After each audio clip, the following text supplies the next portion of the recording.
don't let them fool you. And they only gonna give you 3/5 when they school you. So read, cause your mind will forever be the need to water your soul seed, and then you find your life free. I remember when I was dumb, deaf, and blind at 85, or striving to read the signs of swerving off the road and driving reckless. Tunnel vision days and confused and blinded, stumbling when trying to walk the path I couldn't find it. I loved the Bible, but I knew it was more. The scientists inside my inner core longed to explore my climate. So I prayed to the Lord to give me some deliverance, to lift me from the spell of ignorance, which had me binded tight. And it came like a thief in the night, restored my cultural heritage, switching wrong and the right. Yeah, tight. And it came like a vision of light, and got me open for scoping so I could cope with this life. Cause gotta be more to life, more to life, more to life than this. Gotta be more to life, more to life, more to life than this. Gotta be more to life, more to life, more to life than this. Gotta be more to life, more to life, more to life than this. Some of my elders wrote some books. I took a look, bought some more, and now I realize what I'm here for. Welcome to another installment of Natural Movement. I am one of two hosts, Jahlil Karim, and my esteemed colleague, Brother Manifest. And we are trying to have a bit of continuity from our last show, just in case you didn't tune in. In our last show, we were talking about entrepreneurship and networking and organic cooking and eating. So today we're going to follow up on that, because every week we may start with a question, but we often try to research our points also. So today, I guess what we'll be dealing with today is some of the definitions, some things around the concept of being organic. We'll be talking about food primarily. So I guess just to jump into it, we all kind of getting hype about this whole concept of organic. We talk about foods, we talk about going to the grocery store, going to Whole Foods, going to Trader Joe's, you know, going to Elwood Thompson's and all these different stores, and making sure that we are purchasing the high quality foods. But what exactly is organic? You know, that's the question that we have today. You know, well, exactly that's the thing that we've also have been researching, because we have to legitimize our information ourselves and for everyone else. And part of that is identifying and defining what is organic. Right. And we came up with a lot of things that made things organic, and you know, different definitions. there's a lot of legal jargon for the word organic and its definition. And one of them was 100% organic means that it's organic. And I believe it was the next step between 100%, it was 95%. To back up a little bit. Go ahead. Organic means that there hasn't been any usage of synthetic chemicals or additives or preservatives in the production of the product or production of whatever the food is that you're trying to purchase. The federal government, you know, the USDA, the U.S. Department of Agriculture, has listed 3 different tiers of what people consider to be organic. But in that in and of itself is a quandary. It's a little bit disconcerting, because you would think that there would just be one definition and that's it. You know, it's either this or it's not. You know, but really it's not. The USDA is certified 3 different levels, and like Josh said, the first one is when a product hasn't had any additives, no preservatives, no synthetic chemicals whatsoever, then it's labeled as 100% organic. Then they jump into the next tier, which is 95% organic, whereas the product has less than 5% of it is artificial or inorganic, which, you know, again, you know, it's kind of getting ambiguous, it's legal jargon. But I think the third one, which was a little bit, which really threw me, which was the third category, which is when they say that there's a minimum of 70 ingredients, and that product can be said to be made with organic ingredients. Well, see, that's the thing about it. I mean, how do you go from 100%? I can live with 95%. But then you go to 70%, and 70% doesn't really. It's too much of a gap between 95%, and that's where you get. That's where I guess you have to be a lawyer / scientist, because I don't understand how it can be organic. 70. Well, unless you can get a piece of unless you go to the store and you get a whatever product says organic. Now, everything says organic, but does it say what percentage is organic? Right, no, it doesn't say that. It You can doesn't still say use that. the word. Right. The product, they say the products can be labeled if it's 70%, if it's a minimum of 70% organic ingredients, and it can be called made with organic ingredients. But then the 95% one could be said it could just be what organic. So say for instance you go get some almonds or something like that, and there's 95% of those almonds are organic. My question is, if 70% of those of the ingredients used to make the product is organic, then we only can presume that 30% of it is inorganic. So, hey, I mean, what can you say? It's marketing. Yeah, in fact it's a growing marketing scheme that companies are using to advertise and to make money, which is unfair to everyone else, because I mean the inorganic thing could be toxic waste, radiate. I mean, they're not saying what's inorganic about it. Right. 70% organic, 30% strychnine, or rat poison, or what have you, and it kind of it leaves people in a state of limbo in a sense, because it's some people, it's like someone saying made with love, and it's just a word, you know, and there's a difference when you eat something made with love, and just someone telling you this, you know. And I think it's something that you shouldn't have to brag about. But I guess the packaging is what gets people to buy things, which makes sense. But people are becoming more and more health conscious in this day and age. People are trying to live a higher quality life. People want the best of their families. So, you know, for companies to try to take advantage of that by marketing products that are not totally, you know, in the individual's best interest, you know, it's kind of devilish if you ask me. But you know, you got to get back to the root of the issue. You know, why is it good to have organic foods? And why do you what's the difference? Like, okay, I could eat some organic, or I could eat some artificial. You know, I could pop something in the microwave, or I can go get some fresh fruits and vegetables and make it from scratch. I can go get some McDonald's, or you know, I can make a fresh prepared meal. So you know, folks have to really delineate within themselves as to whether or not they want to activate a higher quality of food intake. You know, and in my opinion, personally, you know, I think that, you know, we live a life that is only measured by the type of fuel and intake that we put into our bodies, whether that be, you know, the physical foods or the food for thought, or, you know, the spiritual food. So, you know, me understanding that I'm a child of God, understanding that, you know, my body is a temple, and, you know, I've been blessed with this life, then I want to take care of this body, you know, that I've been blessed with, this life that I've been blessed with, to the maximum capacity that I can. So if I'm going to be putting in McDonald's, you know, what kind of output am I going to get? If I put the lowest quality gas inside of my car,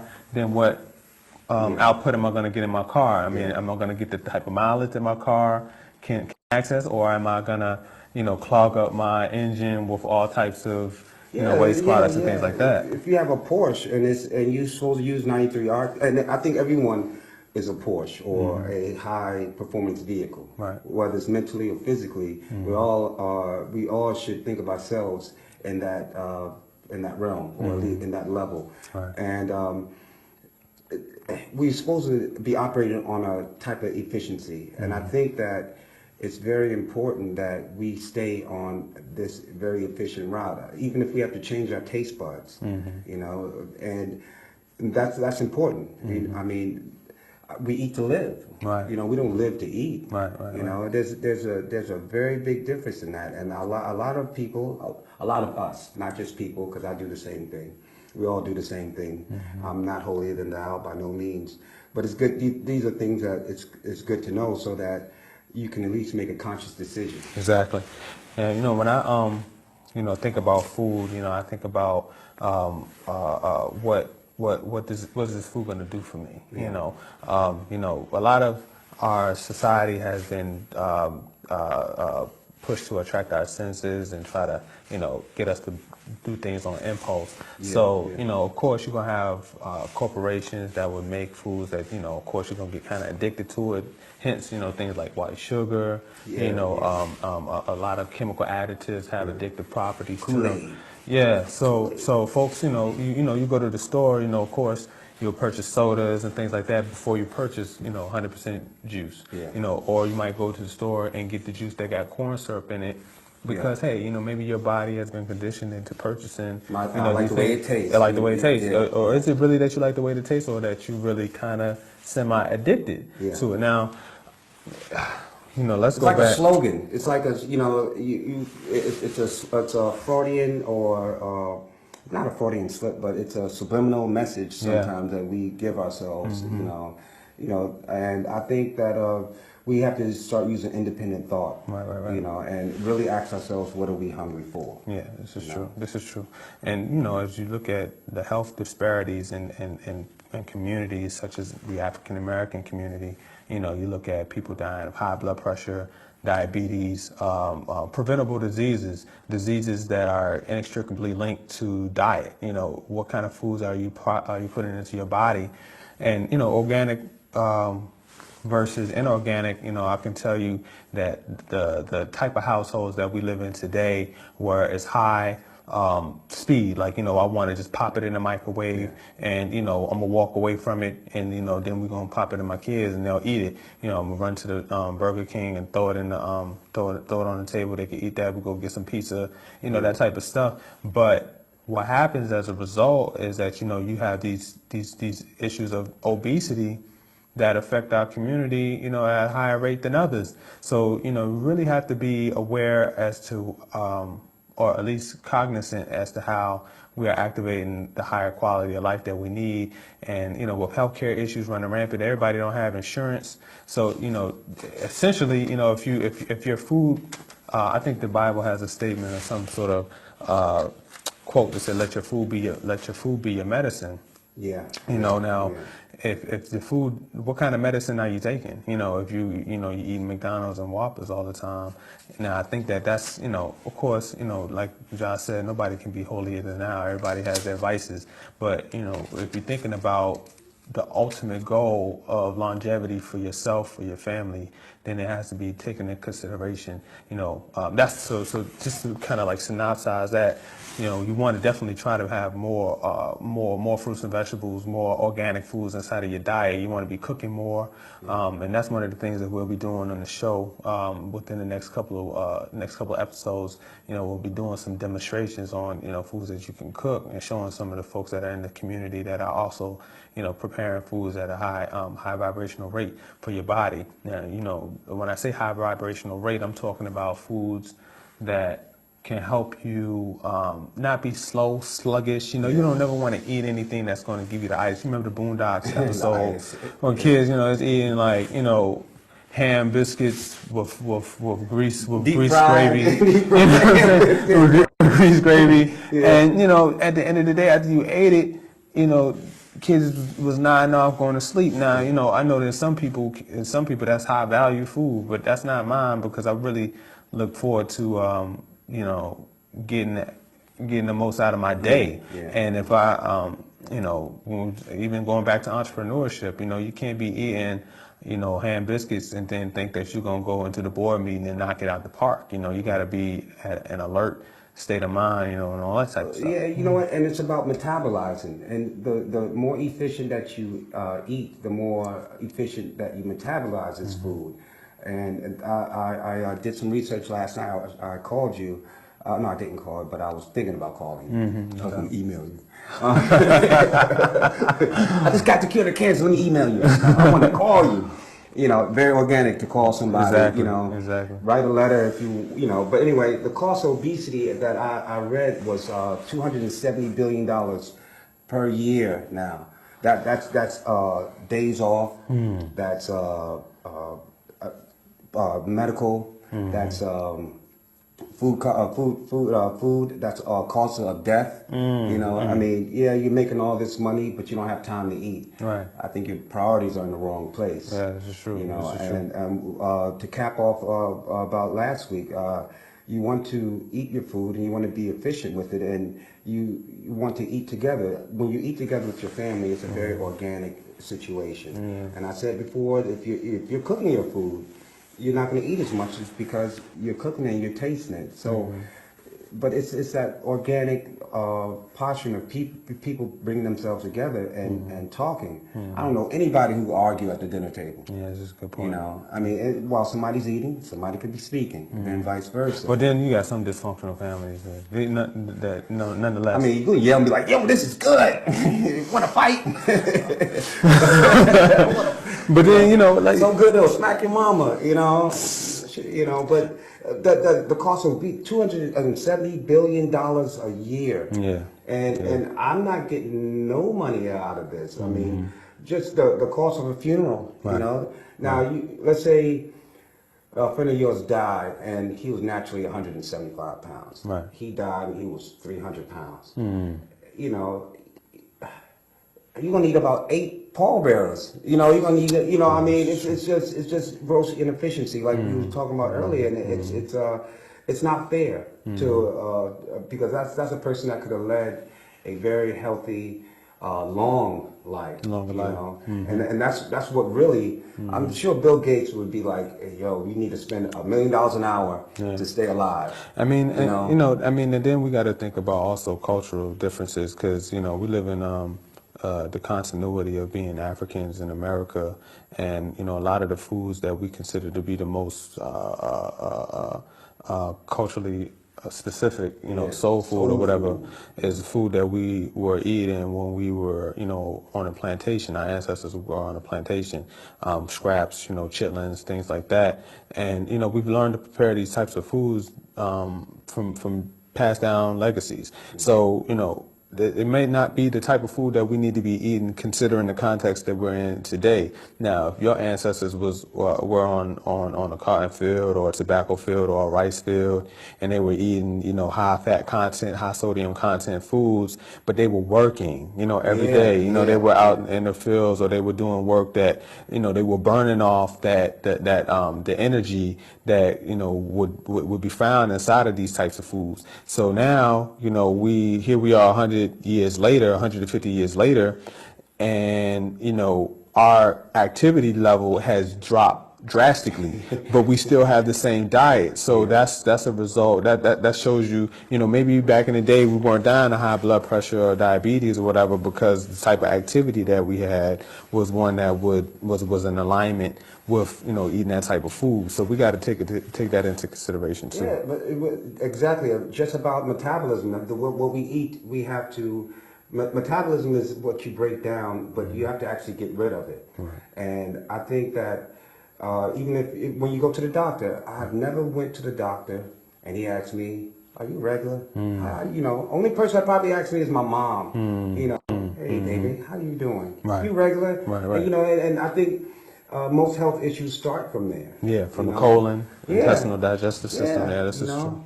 Colon cancer is high prevalent amongst African Americans. You know, and that's why I got into my business, and that's why you've gotten into your business, is because that we see this, and we're trying to be in a position that we can actually combat it, and not really be down people's throats with it, but just bombard them with knowledge. Right. Now you brought up a good point. You're talking about digesting and how regular you are, because I read that, you know, our body is not really designed, you know what I'm saying, to digest mass amounts of meat. Yeah, You know, yeah. considering the way that our system is, the way our teeth is are created. We don't have those incisors that predators have. That carnivores have.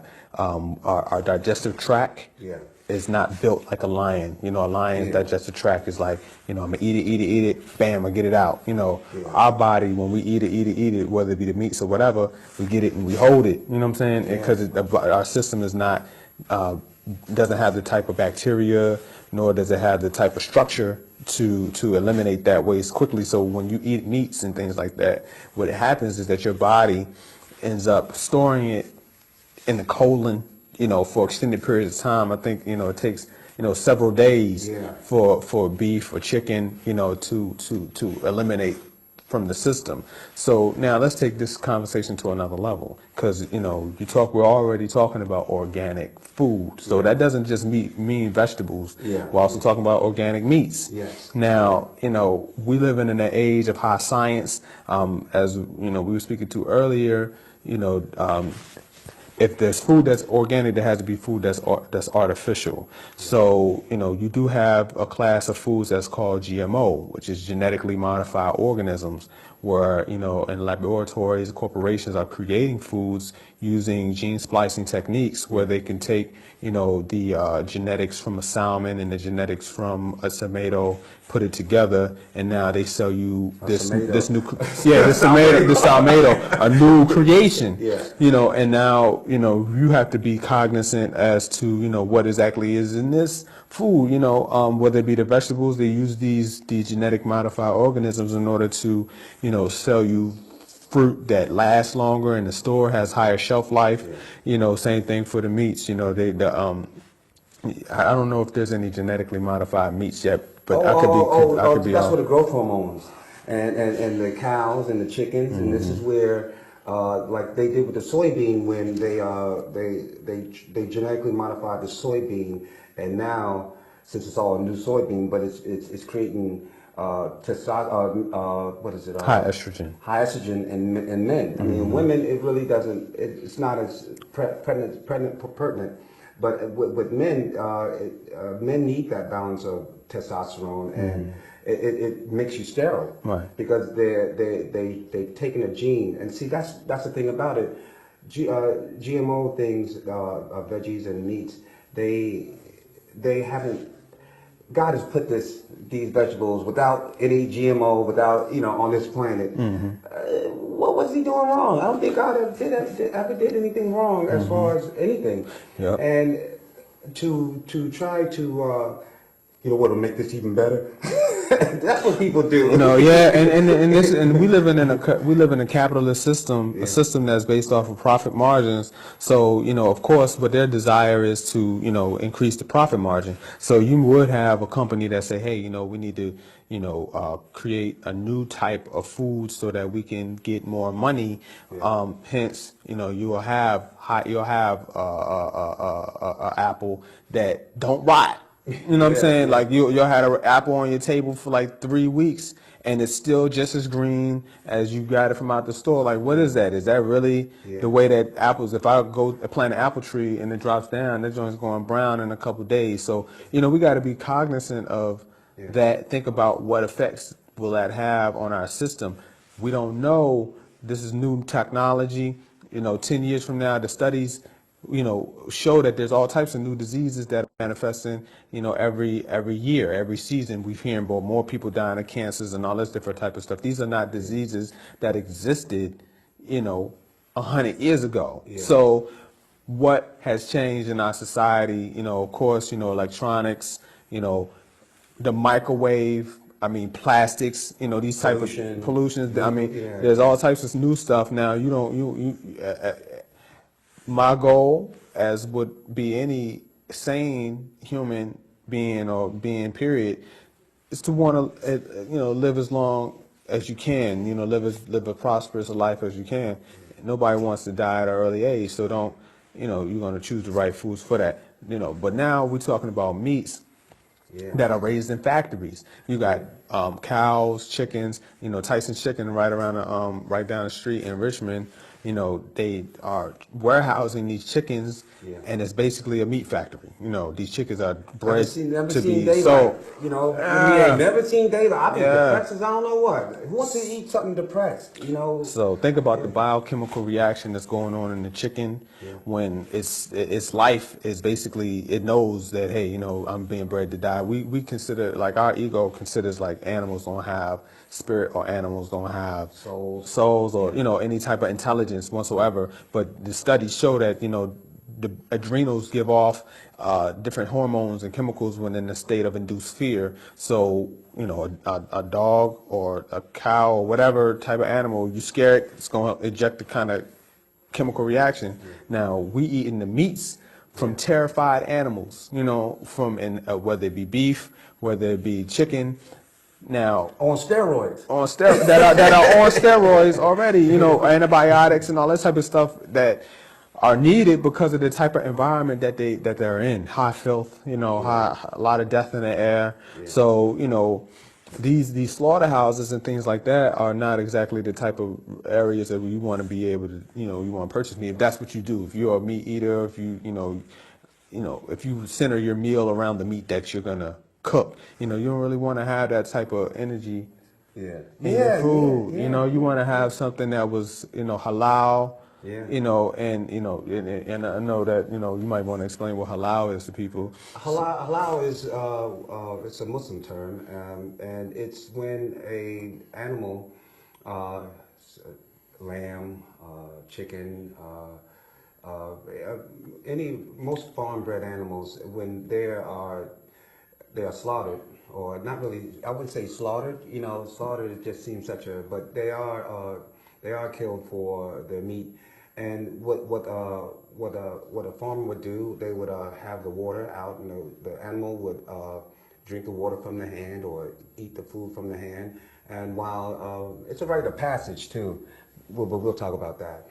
And that's when the next person would gently, with a very sharp knife, is to make an incision right on the jugular vein, so the animal kind of dies in peace. Versus like, I'm walking up this assembly line, I got to put my head in this thing, and I see this drill. I mean, no offense, but you have to see how your food is being processed. And maybe you would kind of be scared straight.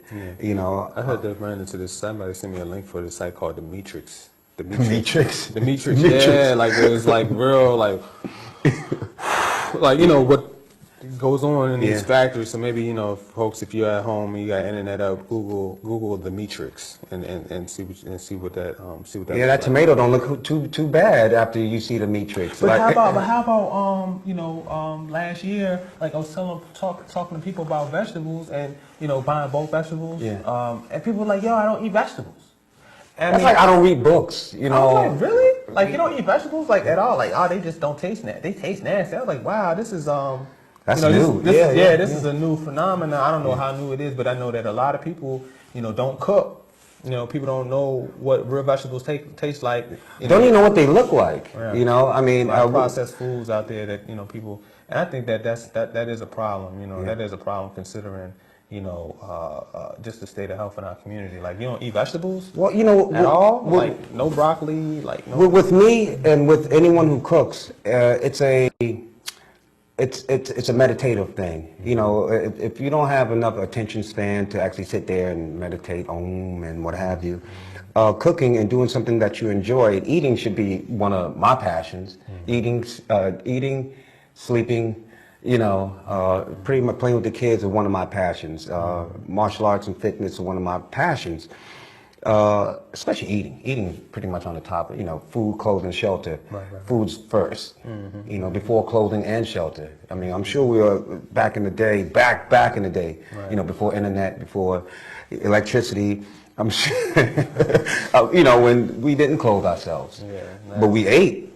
You know, and I think now that it's become more of an art form versus, which is fine, it should be an art form, but at the same time, it's an art form that anyone and everyone can do. You know, maybe we can't do the 16th Chapel. I can cook a mean pot roast, or you know, I could do a mean mashed potato. You know, everybody has, you know, and it's a very meditative process. And now with technology today, it can be actually not as laborious as that process has been back in the day. You know, with you know, and I think that that's one of the things that technology has blessed us with. You know, and I don't mean a microwave. I'm just meaning a food processor. I just mean a juicer. You know, I just mean, you know, anything that shaves time off of your work in the kitchen, especially if you don't have it.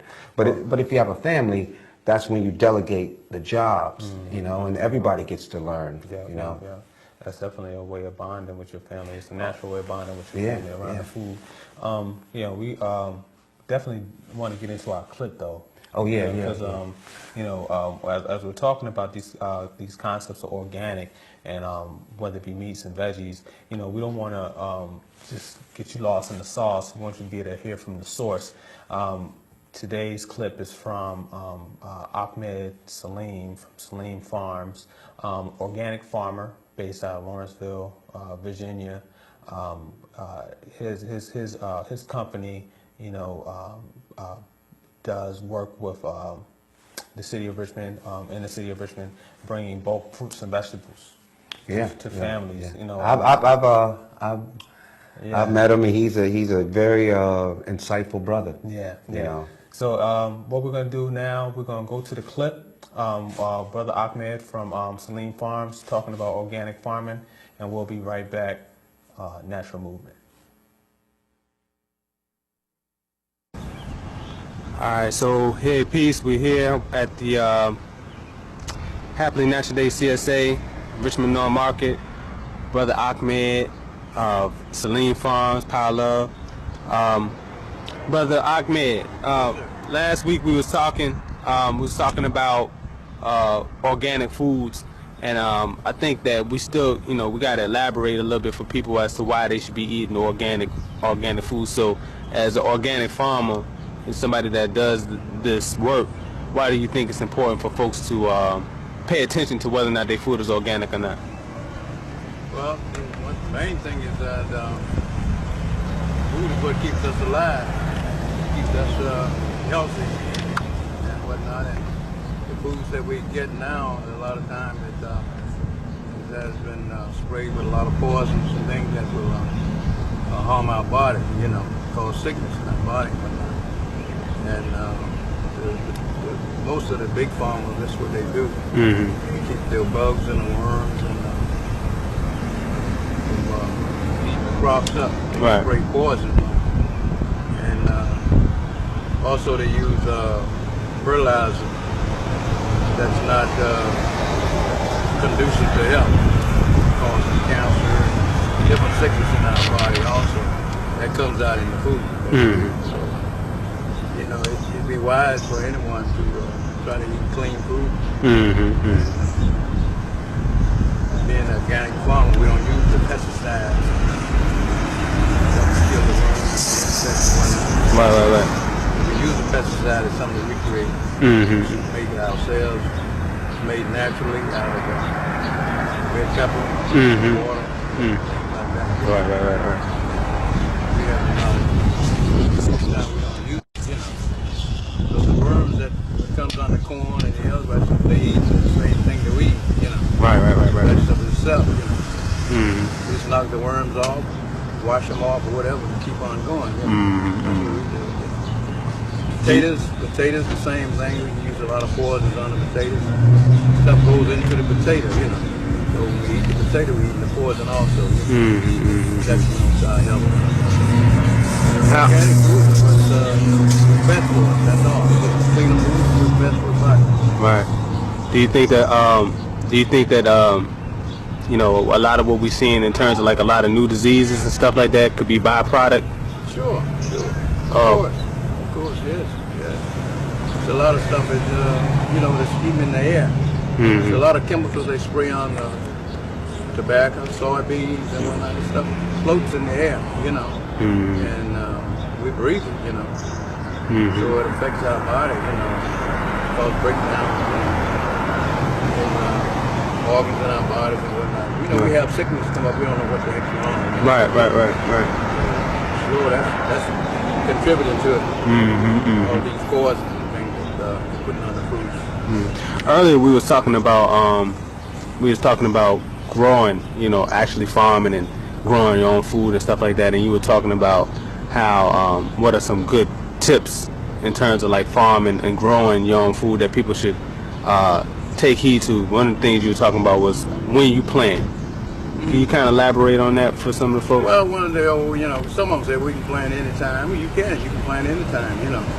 But the preferable time is, we consider the best time, according to the old sayings and the old writings and whatnot, is to plant on the moon. The moon plays an important role in causing the seeds to germinate in the ground. Right. So in the growing moon, the new moon, first quarter, second quarter, third quarter, fourth quarter is time you should be planting, you know, while the moon is growing into the full moon. So this pull from the moon on the seeds in the ground can cause the seeds to germinate and come up faster and easier and be more productive, you know, when they mature. Yeah.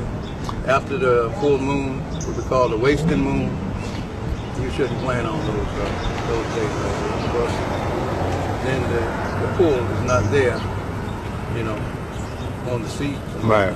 So it's wasting away. When your crops come, it'll be wasted. It wouldn't grow properly, it wouldn't mature properly. Most of the time, things like that. Most of the top plants, ground plants, it doesn't affect them too good. Like root plants, potatoes and whatnot, something that grows on the ground. It doesn't affect them too much, but it's still an effect on them. So the best time to plant is on the growing moon. That's what we do, you know, and we're always successful. Right. God will always bless us. Right. Have a productive crop. Right. Do you think that people who live in urban environments, like cities, you know, and metropolitan areas, do you think that there's options for them as well? Because, you know, a lot of people don't live in rural areas, and a lot of people that's probably watching this probably don't live in a rural area. Do you think that? How do you think it is feasible for people to grow their own food living in those type of environments? Sure it is. When I was away from the farm, I was away from home, you know, I was living in the city. Even out in the suburbs, you know, around my house, where normally flowers would be, I would plant vegetables. So instead of having blooming flowers, I had blooming vegetables all around my house, you know. Flower beds, I had vegetables in the flowers. So I had farms right there in the city, you know. So we could do the same thing in the city that we have in the land. A lot of times we interested in having a beautiful lawn, which is good, you know, having a beautiful green lawn. But if you're hungry, you need to grow some food. Tear that lawn up. Plant you some vegetables right there on your lawn. You don't have to take the whole lawn, you just take sections of the lawn. Right. You know, it's one row, a streak here, a streak there, a patch here, a patch there. And you can still grow your own vegetables right in the city. Do you think? Have you heard about the Senate bill they trying to pass to keep people from growing their own food? What are your thoughts on that? Excuse me, that doesn't make any sense at all to me, you know. Okay, go ahead. Hey, this is Linda Karim. I am the commercial liaison for Community Shared Agriculture, and I greet you with the greetings of peace and health. Remember, this is a green world. Living holistically means eating green food, live foods. You don't want to eat anything dead. You want something that comes straight from the sun, from the earth, from the water, from the sky. You want it alive because you're a living being. You're the living God here on earth. You can't give a living God dead food. Amen. They don't mix.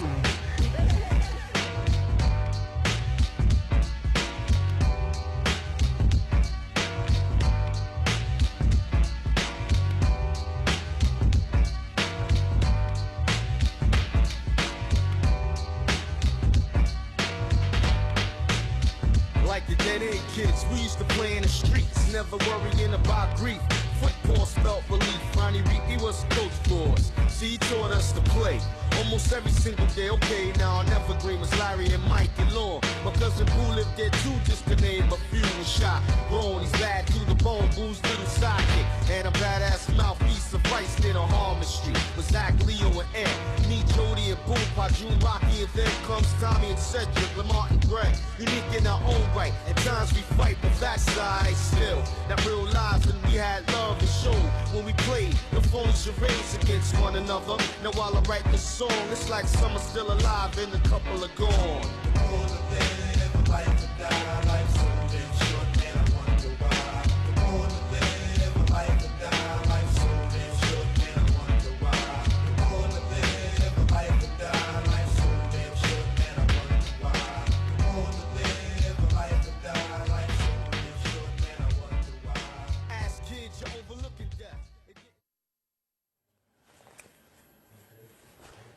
Yes, and we're back. That was Brother Ahmed, and you know what that looked like? That looked like straight money. You know, like if somebody came to me with a bag of money or like a bag of potatoes or, you know, it just, now, you know, in retrospect with everything, it's about, if you don't know what's organic and what's not, it's better to go to the horse's mouth. It's like if somebody's talking about you, you don't want to hear it from the third person or the fifth person or what have you. You want to hear it from whoever said it to you. And Brother Ahmed is a person that you can, that you know where it came from. Right. You know, and he had a very good point about all these people who are trying to look good with their lawns, but the lawns is just grass, unless they got cows or something in their lawn. I mean, what good is it? It's all cosmetic. It's all cosmetic, you know, and I think that he was absolutely right about having a flower bed and having a vegetable bed instead of a flower bed. I mean, that is really. Could you imagine? I mean, just, you know, going out and picking your own watermelon or what have you. Yeah. It's almost like it's empowering. Yeah. Oh, hold on. We have a call. Yeah, we got a call. Before we take the call, I'll say, hold on. Hello, caller. Hold on for just a moment. For 6 weeks and it didn't decompose at all. They did it for 12 weeks on Supersize Me, man. And the fries didn't mold or anything. Yeah. Yeah, man. But I love what you and Manifest are doing. Keep it up, Fox. I appreciate it. Have a good one. All right, peace. All right. You know, it's a good movie too. He says Supersize Me, but there's a documentary about raw foods called Supercharge Me. Now, if you Google Supercharge Me, this is a documentary about a young lady who wanted to heal herself of some illnesses that she had, and she went on a raw food journey. Raw foods, vegetables is strictly vegetables, strictly fruits that have not been cooked. If they have been cooked, it's underneath a certain temperature. They've been dehydrated and things like that. And so it was awesome because there was people in this film that were healing themselves of fibroid tumors, cancers, diabetes, high blood pressure, all types of ailments that people are dying from just because they switched their diet to an all raw alternative. I mean, and it was actually a primary for her, and it was a beautiful thing. There's a couple of chefs that deal with that in the city. Of course, hopefully, as we go along, we'll be showing you some examples of raw foods too. But these are all modalities. We really want to be accentuating the highest vibration for yourself. You want to be living life to the fullest. So nobody telling you that don't eat the way you eat in. Just maybe you can eat a little better. Yeah, can you do it a little better? Just a little better. So also you don't have to always kill your food like Mrs. Karim said. Steam it. There's different modalities of eating and cooking, and it's good to and especially if you have a family, you got test subjects all day long besides yourself. Right. And it's very. It's an ongoing experiment. You yourself, we are ourselves, and we are a project. Even if you live in one, you're still a project. It's a working project.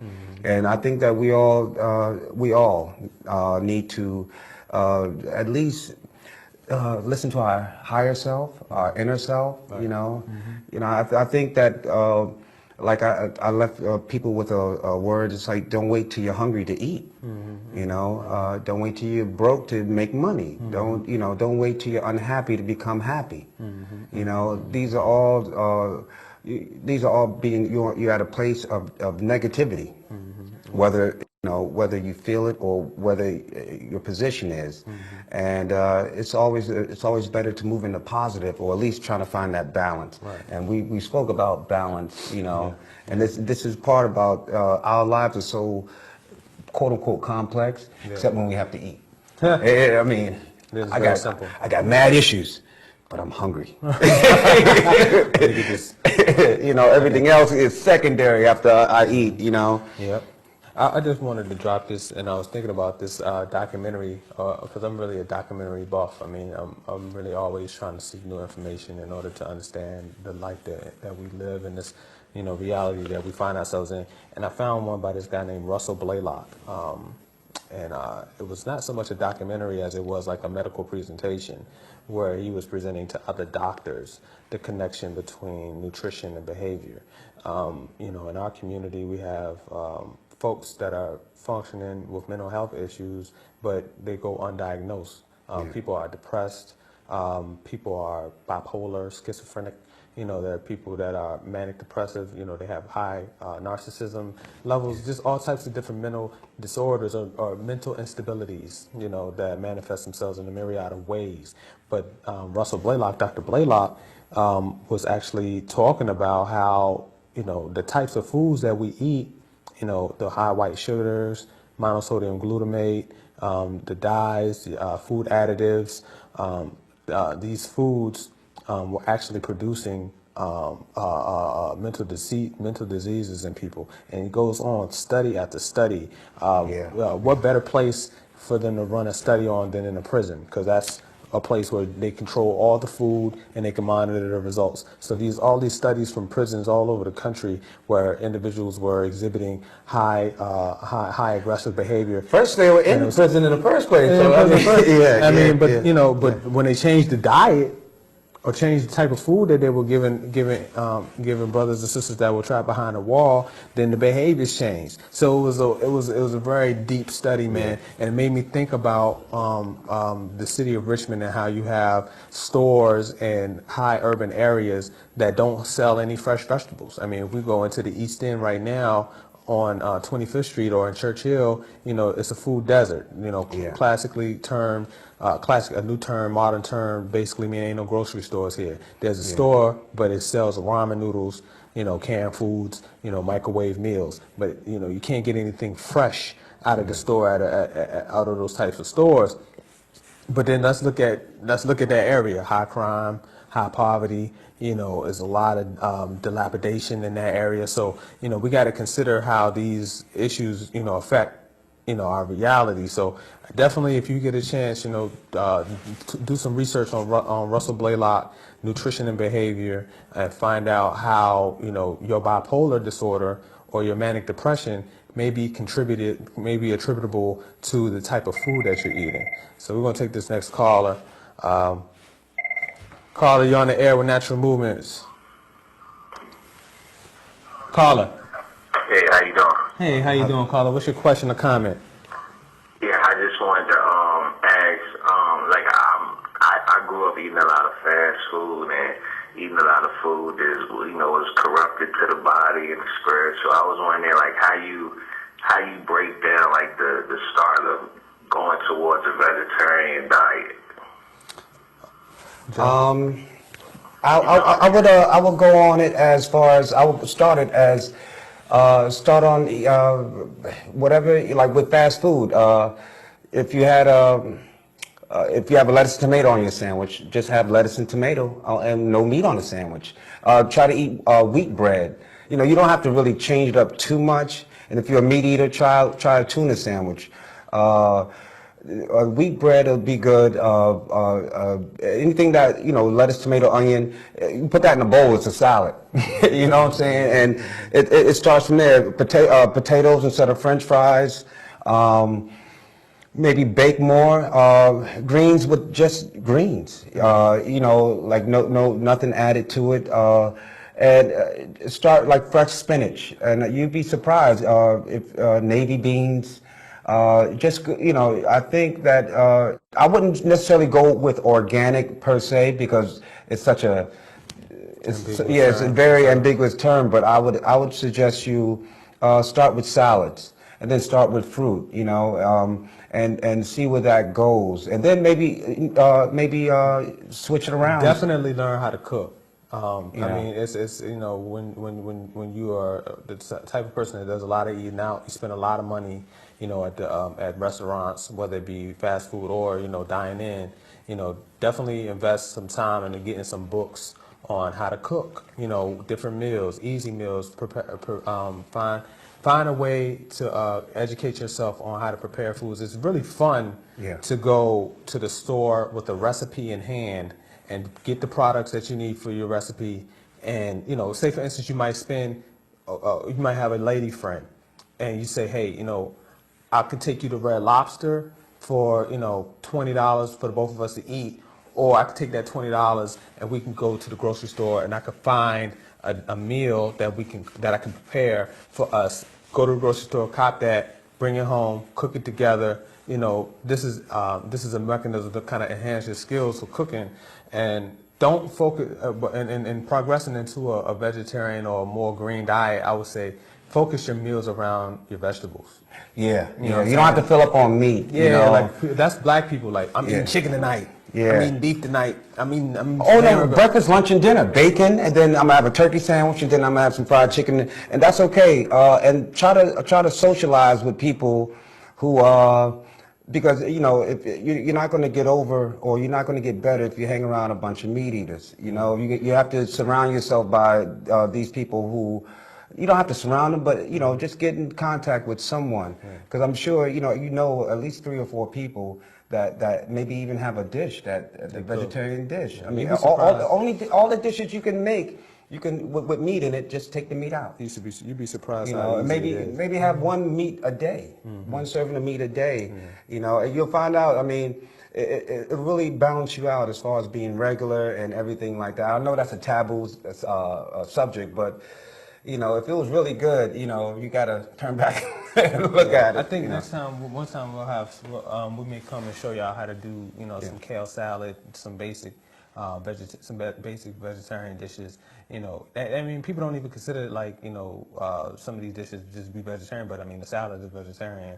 I mean, really, but nobody said that if you're vegetarian, that all you got to eat is salad. You know what I'm saying? That's a misnomer. I mean, I eat a wide variety of different types of dishes, whether it be East Indian, Asian, African dishes, Latino dishes, Latin dishes, Mexican dishes, whatever you want to call them, food that doesn't have any meat in it. So, and it's dope, I mean, I consider myself to be healthy. I mean, I don't get sick.